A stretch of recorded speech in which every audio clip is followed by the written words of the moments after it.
आकाशवाणी नागपूर. मेधा नांदेडकर आपल्याला प्रादेशिक बातम्या देत आहे. ठळक बातम्या. लोकसभा निवडणुकीसाठीच्या पहिल्या टप्प्यातल्या मतदानाबाबतची अधिसूचना जारी. पूर्व विदर्भातील 5 जिल्ह्यांमध्ये नामनिर्देशन पत्र दाखल करण्यास सुरुवात. नागपूर रामटेक मतदारसंघात नामनिर्देशन पत्र प्रक्रिया सुरळीत व्हावी यासाठी पोलीस आयुक्तांकडून आदेश निर्गमित. प्रसारमाध्यमांमध्ये काम करणाऱ्या कर्मचाऱ्यांना टपालाद्वारे मतदान करण्यास निवडणूक आयोगाची परवानगी. आणि वर्धा वगळता पूर्व विदर्भात आज सर्वत्र पावसाचा येलो अलर्ट जारी. लोकसभा निवडणुकीसाठीच्या पहिल्या टप्प्यातल्या मतदानाबाबतची अधिसूचना आज जारी करण्यात आली. या टप्प्यात 17 राज्य आणि 4 केंद्रशासित प्रदेशांमधल्या 102 मतदारसंघांचा समावेश आहे. यात राज्यातल्या रामटेक, नागपूर, भंडारा गोंदिया, गडचिरोली, चिमूर आणि चंद्रपूर या 5 मतदारसंघांचा समावेश आहे. 27 मार्चपर्यंत उमेदवारी अर्ज दाखल करता येणार असून 28 तारखेला अर्जांची छाननी होणार आहे. या मतदारसंघांमध्ये 19 एप्रिल रोजी मतदान होणार आहे. सार्वजनिक सुटीचे दिवस वगळता इतर दिवशी सकाळी 11 ते दुपारी 3 वाजतापर्यंत नामनिर्देशन पत्र सादर केली जाऊ शकतील. दरम्यान नागपूर जिल्हाधिकारी कार्यालयात उमेदवारी अर्जाकरता विशेष सोय करण्यात आली असून आज पहिल्याच दिवशी अर्ज घेण्यासाठी इच्छुक उमेदवारांनी गर्दी केल्याचं दृश्य पाहायला मिळालं. तर गडचिरोलीत लोकसभेच्या सार्वत्रिक निवडणुकीसाठी नामनिर्देशन पत्र सादर करण्याच्या आजच्या पहिल्या दिवशी एकाही उमेदवारानं आपलं नामनिर्देशन पत्र दाखल केलं नाही. नागपूर आणि रामटेक लोकसभा मतदारसंघ निवडणूक अधिकारी कार्यालयात नामनिर्देशन पत्र दाखल करण्याची प्रक्रिया सुरळीत आणि सुरक्षित व्हावी या दृष्टीनं पोलीस आयुक्त डॉ. रवींद्र सिंघल यांनी आदेश निर्गमित केले आहेत. या आदेशानुसार उमेदवारांनी नामनिर्देशन पत्र दाखल करतेवेळेस 3 पेक्षा जास्त मोटार गाड्या किंवा वाहने आणण्यास प्रतिबंध घालण्यात आले आहेत. याचबरोबर नामनिर्देशन पत्र दाखल करतेवेळी निवडणूक निर्णय अधिकारी यांच्या दालनात 5 व्यक्ती उपस्थित राहतील. या व्यतिरिक्त कोणालाही निवडणूक निर्णय अधिकारी यांच्या कार्यालयाच्या 100 मीटर परिसरात तसंच दालनात प्रवेश दिला जाणार नाही. निवडणूक अधिकारी यांच्या कार्यालयात नामनिर्देशन पत्र दाखल करतेवेळी कार्यालयाच्या परिसरात मिरवणूक, सभा घेणं, कोणत्याही प्रकारच्या घोषणा देणं, वाद्य वाजवणं किंवा गाणी म्हणणं आणि कोणत्याही प्रकारचा निवडणूक प्रचार करण्यास प्रतिबंध करण्यात आला आहे. या आदेशाचं उल्लंघन करणारी व्यक्ती भारतीय दंडविधान 1860चं कलम 188 अन्वये शिक्षेस पात्र राहील. 3 एप्रिल 2024 पर्यंत हे आदेश लागू राहणार आहे असं आदेशात नमूद करण्यात आलं आहे. पंतप्रधान नरेंद्र मोदी यांनी आज देशाला नवरोज निमित्त शुभेच्छा दिल्या आहेत. येणारं नववर्ष हे यश भरभराटीचं जावो, सर्वांना आनंद आणि समृद्धी लाभो, तसंच या सणामुळे समाजातील एकतेची भावना वृद्धिंगत होवो अशा भावना त्यांनी त्यांच्या एक्सवरील सोशल मीडिया पोस्टद्वारे व्यक्त केल्या आहेत. रायगड जिल्ह्यात महाड इथल्या चवदार तळे सत्याग्रहाचा आज 97वा वर्धापन दिन आहे. यानिमित्त देशभरातून भीमसैनिक महाडमध्ये दाखल झाले आहेत. 20 मार्च 1927 रोजी डॉ. बाबासाहेब आंबेडकर यांच्या नेतृत्वाखाली महाड चवदार तळ्याचा सत्याग्रह झाला होता. चवदार तळे सत्याग्रह करून महाडच्या चवदार तळ्याचं पाणी सर्व मानवजातीसाठी खुलं करणाऱ्या महामानव भारतरत्न डॉ. बाबासाहेब आंबेडकर यांना विनम्र अभिवादन अशा शब्दात मुख्यमंत्री एकनाथ शिंदे यांनी समाज माध्यमावरच्या संदेशातून त्यांना मानवंदना दिली आहे. निवडणूक आयोगानं लोकसभा निवडणूक प्रक्रिया पारदर्शक, निर्भय आणि मुक्त वातावरणात पार पाडण्याच्या दृष्टीनं निर्देश दिले आहे. या निर्देशांचं काटेकोर पालन सर्व संबंधितांकडून केलं जाईल.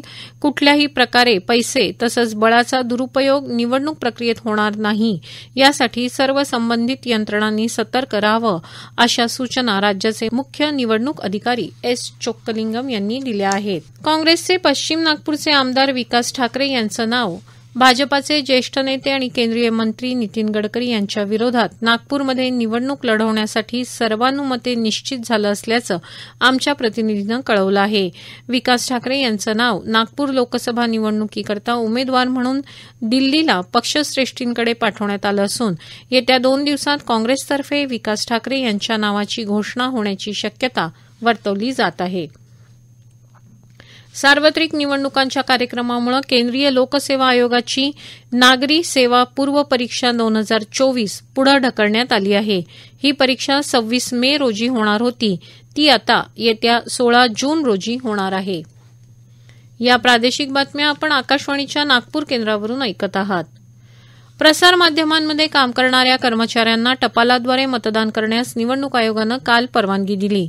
आयोगानं काल या संदर्भातली अधिसूचना जारी केली. यापूर्वी अत्यावश्यक सेवेत असणारे कर्मचारीच पोस्टाद्वारे मतदान करू शकत होते. आता प्रसारमाध्यम क्षेत्रात काम करणाऱ्या कर्मचाऱ्यांना देखील ही सुविधा उपलब्ध होणार आहे. यासाठी आयोगातर्फे मध्यवर्ती अधिकाऱ्याची नियुक्ती केली जाणार आहे. लोकसभा सार्वत्रिक निवडणूक आचारसंहिता कालावधीत नागपूर जिल्हा आणि ग्रामीण भागातील शस्त्र परवानाधारकांना शस्त्र बाळगण्यास प्रतिबंध करण्यात आला आहे.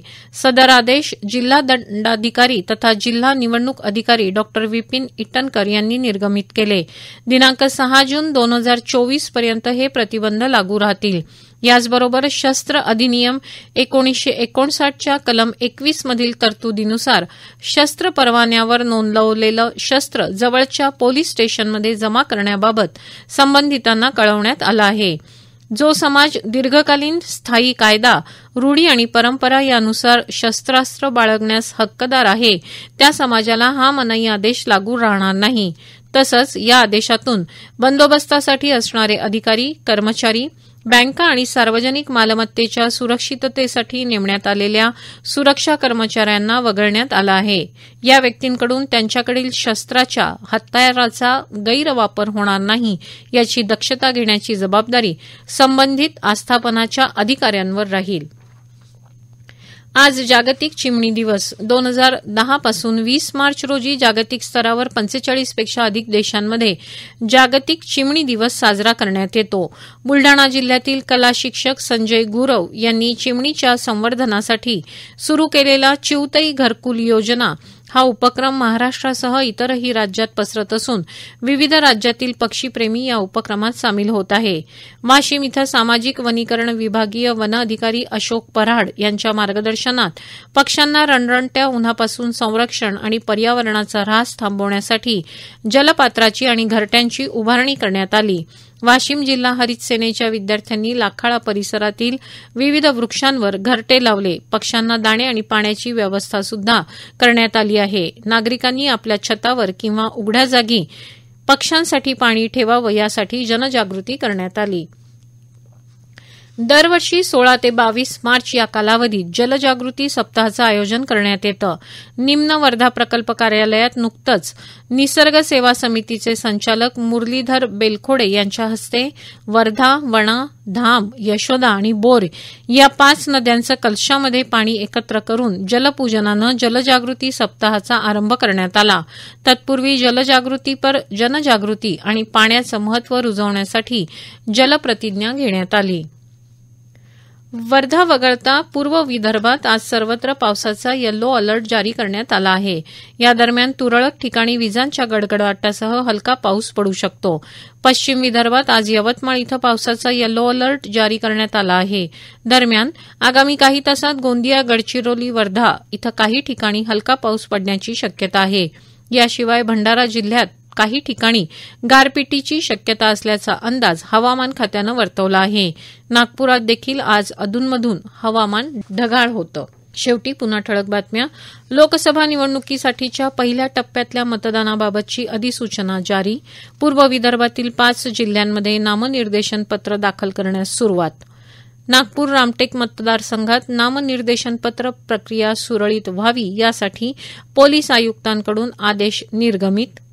प्रसारमाध्यमांमध्ये काम करणाऱ्या कर्मचाऱ्यांना टपालाद्वारे मतदान करण्यास निवडणूक आयोगाची परवानगी.